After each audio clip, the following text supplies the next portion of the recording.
ये लो भाई, कल तक मोदी को गाली देने वाले, सरकार की आलोचना करने वाले 3 और लोगों को बीजेपी ने अपना राज्यसभा उम्मीदवार बना दिया। भाई मैं बता रहा हूं, जिस हिसाब से बीजेपी वाले एक के बाद एक अपने कट्टर से कट्टर आलोचकों को बड़े से बड़े पदों पर एडजस्ट कर रहे हैं, भाई ये लोग एक दिन है ना रवीश कुमार को प्रधानमंत्री बना देंगे। पता चले ध्रुव राठी ओवरसीज बीजेपी का अध्यक्ष बन गया और कुणाल कामरा तमिलनाडु बीजेपी का। वैसे मोदी जी, जितने साल से मैं आपके खिलाफ लगा हुआ हूं, मुझे कम से कम हरियाणा का सीएम जरूर बनाना। खैर मैं सीएम बनूं या ना बनूं, लेकिन जिस तरह शेखर सुमन शो के को प्रोड्यूसर के यहां ईडी ने छापा मारा है, लग रहा है कि जल्द ही न्यूज आ सकती है कि एक और कॉमेडियन ने थामा बीजेपी का दामन। जी हां, एक और, क्योंकि मोदी जी तो ऑलरेडी वहां हैं ही। आपने देखा होगा किसी पर कुछ भी केस होता है, कोई किसी भी मामले में फंसता है तो तुरंत बीजेपी ज्वाइन कर लेता है। और बीजेपी वाले किसी से इनसिक्योर फील नहीं करते कि ये आएगा तो क्या पता मेरी कुर्सी खा जाए, क्या पता हमारी जगह ले ले, वो सबको ज्वाइन करवा लेते हैं। लेकिन आपने ये भी देखा होगा कि रोज कॉमेडियंस पर केस हो रहे हैं, उनके शोज बंद हो रहे हैं, लेकिन कोई कॉमेडियन बीजेपी ज्वाइन नहीं करता। भाई सच्चाई है कि बीजेपी वाले उनको ज्वाइन करवाते ही नहीं, क्योंकि भाई पॉलिटिक्स में कंपटीशन बर्दाश्त है, मेन टैलेंट में नहीं।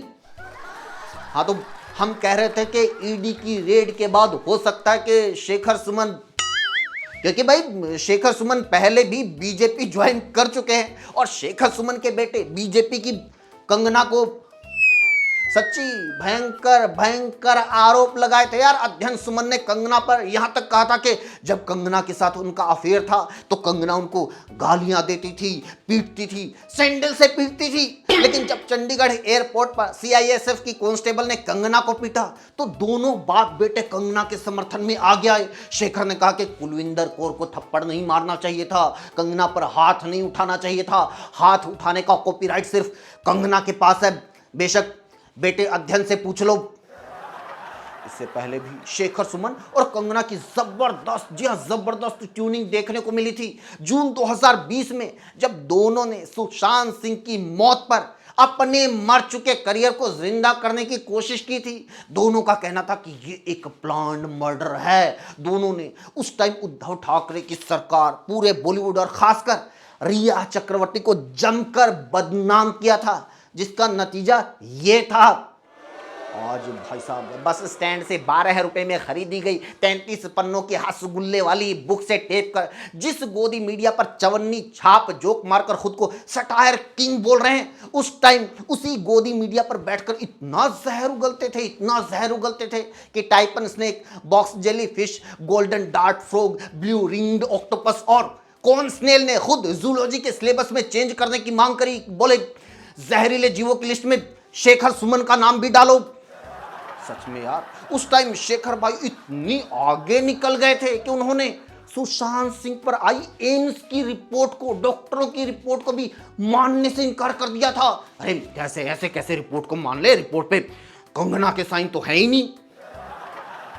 इतना ही नहीं भाई, शेखर सुमन ने रिया चक्रवर्ती को बेल मिलने का भी विरोध किया था, जबकि वो बेगुनाह होते हुए भी पूरे 1 महीने जेल में रही थी। बाकी ट्रॉमा झेला वो अलग, बेल तो बेल। शेखर सुमन को इस बात से भी दिक्कत थी कि रिया ने वकील क्यों किया, वकील को स्पॉन्सर किसने किया। अबे सेकंड हैंड जोली एलएलबी, जब तेरे अपने दोस्त के ऊपर ये ईडी का छापा पड़ा है तब उससे पूछना कि ये इतने महंगे वकील को स्पॉन्सर किसने किया। खैर, हम बीजेपी की बात कर रहे थे। मस्त काम कर रही है भाई बीजेपी पश्चिम बंगाल में। जो टीएमसी वाले कल तक देशद्रोही, हिंदू विरोधी, सनातन विरोधी थे, उन सबको सरकार में शामिल कर लिया। और जो बेचारे वर्कर इतने साल से विपक्ष में रहकर संघर्ष कर रहे थे, बीजेपी के लिए दरी बिछा रहे थे, कुर्सियां लगा रहे थे, उनको सड़कों पे ही छोड़ दिया। बोला जाओ, वो जो बचे कुचे टीएमसी वाले उनको अंडे मारो। और वो बेचारे लगे हुए हैं, पूरे दिन में 300 रुपए की दिहाड़ी करते हैं, उसमें से 200 रुपए अंडों पे खर्च हो जाते हैं। फिर घर आके बीवी पीटती है, अबे रोज इतने अंडे फेंक कर आता है, तेरे अब्बा का पोल्ट्री फार्म है या तेरी अम्मा देती है।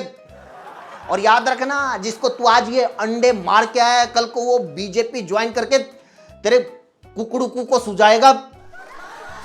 नमस्कार दोस्तों, स्वागत है आपका रिपोर्टर के महेंद्र सिंह शो में। आज के शो में हम आगे मोदी के विदेश दौरों की बात करेंगे, क्योंकि भाई मोदी विदेश के इतने दौरे करते कि पृथ्वी 24 घंटे में अपना एक चक्कर पूरा करती है, लेकिन मोदी जी इतनी देर में पृथ्वी के 4 चक्कर काट आते हैं। और सबसे ज्यादा जाते हैं भाई मुस्लिम देशों में, क्रिश्चियन देशों में, और वहां मिलते हैं NRI भक्त अंकल और आंटियां। जी हां, ये मोदी की खरपतवार। इन लोगों ने भाई मोदी मोदी चिल्लाने के लिए इंडोनेशिया में भी रैली करवाई। वहां रैली की स्टेज पर खड़े होकर बताने लगे कि हम लोग है ना यहाँ इतने साल से रह रहे हैं, ये बहुत अच्छा देश है, यहाँ बहुत अच्छे लोग हैं। जबकि इंडोनेशिया की 90% आबादी मुस्लिम है, वहां हिंदू सिर्फ 1.5% है, लेकिन फिर भी किसी को वहां हिंदू खतरे में महसूस नहीं होते। लेकिन इंडिया में जहां 80% आबादी हिंदू है, वहां धर्म हमेशा इतना खतरे में रहता, इतना तो फिल्मों में मिथुन की बहन नहीं रहती थी।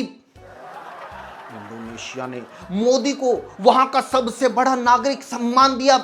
लोगों ने कहा अच्छा होता नागरिक सम्मान की जगह वहां की नागरिकता दे देते। इंडोनेशिया के बाद मोदी जी ऑस्ट्रेलिया और न्यूजीलैंड गए। वहां मोदी के जाने का क्या असर हुआ, ये जानने के लिए हमने बात की ऑस्ट्रेलिया में मौजूद हमारे दोस्त सुरेंद्र जी से। सुरेंद्र जी, पीएम मोदी ऑस्ट्रेलिया आए, उसके बाद इंडिया में बताया जा रहा है कि मोदी ने ऑस्ट्रेलिया में ऐसा धमाल किया है कि वहां इंडियंस की रिस्पेक्ट बढ़ गई है। अब ऑस्ट्रेलिया वाले इंडियंस को देखते ही कुर्सी छोड़ के खड़े हो जाते हैं, रास्ते में दंडवत होकर प्रणाम करते हैं। दुकान और मॉल वाले हर चीज पे 50% डिस्काउंट देते हैं। लोग इंडियंस को देख के सेल्फी लेते हैं। Oh my God, you are from Modi's country. हम ये जानना चाहते हैं कि इंडियंस इन ऑस्ट्रेलिया, उनको मोदी की इस ट्रिप का क्या फायदा हुआ? जी, ऐसा है महेंद्र भाई, जिन लोगों को ये भी नहीं पता कि ऑस्ट्रेलिया नक्शे में कहां पर है, उन लोगों को बेवकूफ बनाने के लिए ऐसे जुमले सही हैं, लेकिन सच्चाई इससे बिल्कुल उल्ट है। भारतीयों के प्रति यहाँ नफरत बढ़ी है। जब आप रैलियां निकालते हो, जब आप बड़ी बड़ी गैदरिंग करते हो, तो उन सब चीजों से नुकसान ही होता है। मोदी ने यहाँ ड्रामा करा है लोगों को इकट्ठा करके, उससे भारतीयों के प्रति नफरत बढ़ी है, उससे नुकसान हुआ है। क्योंकि यहाँ के लोग इन चीजों के आदी नहीं हैं। यहाँ पर लोग विज्ञान पर भरोसा रखते हैं और अपने काम पर भरोसा रखते हैं। ये लोग चमत्कार पर भरोसा नहीं रखते। लेकिन हमारे लोग यहाँ पर आकर, जो हमारी कम्युनिटी है, वो यहाँ पर धार्मिक नारे लगाना, धार्मिक रैलियां निकालना, ऐसे कामों में लगे रहते हैं, जिससे यहाँ के लोगों में आक्रोश बढ़ता है। इन चीजों को बाहर रह रहे भारतीयों को भी समझना पड़ेगा। अरे आप क्या बात करें, हमने अपनी पर्सनल आंखों से देखा। NRI अंकल आंटियां मोदी को देख के कितने खुश थे भाई। ऐसा लग रहा था जैसे किसी को शादी के बाद सच्चा प्यार मिल गया हो, वो भी कंवारा। ऐसा है महेंद्र भाई, जो ये लोग यहाँ पर मोदी को हीरो मानते हैं, नाराई लोग हैं जो भारत से आए हुए हैं, अगर उनको मोदी से इतना ही प्रेम है, मोदी इतना ही अच्छा कर रहा है, तो वो भारत वापस क्यों नहीं चले जाते? वो यहाँ कर क्या रहे हैं? अच्छा, एक और आखिरी सवाल है हमारा। क्या ऑस्ट्रेलिया वालों को मोदी जी ने बताया कि ऑस्ट्रेलिया हमारा महाभारत काल का अस्त्रालय है, मतलब वो भी हिंदू राष्ट्र का हिस्सा है? क्या आप लोगों को मोदी जी ने बोला कि इस बार क्रिसमस पे चर्च में जाकर हनुमान चालीसा गानी है?